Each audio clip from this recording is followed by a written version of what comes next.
Welcome back. You're watching CBS Austin. One thing that can get Americans fuming are earmarks, and Texas has some in the year-end omnibus bill. If you don't know what earmarks are, you're about to learn in this week's Open the Book segment. Founder and CEO Adam Andrzejewski joins us now. Adam, could you explain what an earmark is and whether Texas Republicans or Democrats embrace the practice? So earmarks are member pet projects. They're doled out to get member votes on big omnibus spending bills. Think of it as a gateway drug to runaway spending bills. This bill's massive at $1.7 trillion, and now there's $16 billion worth of earmarks in this bill, 7,500 pet projects doled out locally to get votes on the bill. Incredibly, Republicans led the charge to ban earmarks for 10 years, but now are leading the charge to bring them back. And the Texas Republican congressional delegation's leading the way. In this bill, they're actually out-earmarking the Texas congressional Democrats $500 million to $300 million. Adam, can you walk us through some of those local project examples that are set to receive earmark funding?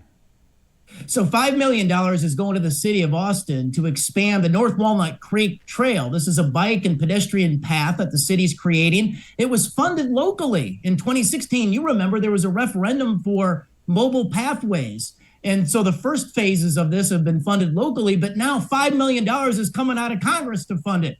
You got $4 million going over there to Georgetown. Again, local projects should be funded locally if they have merit. And Georgetown has been funding phase one of the FM 971 road construction project and expansion locally through a local bond referendum. But now $4 million is coming out of Congress for it. $2.8 million is going to the Austin Community College on an earmark to buy equipment.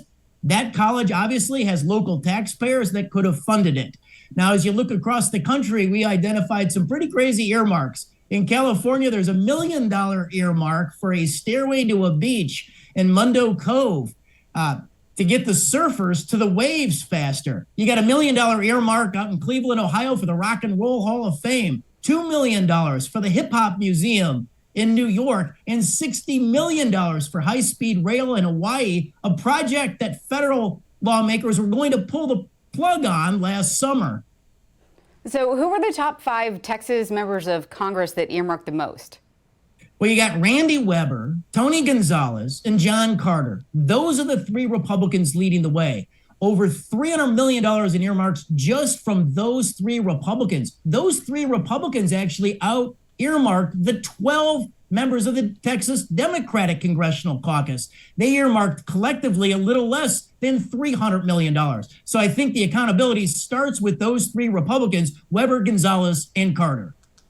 All right, Adam, thank you so much for this information, and thank you for joining us this morning. That was founder and CEO Adam Andrzejewski.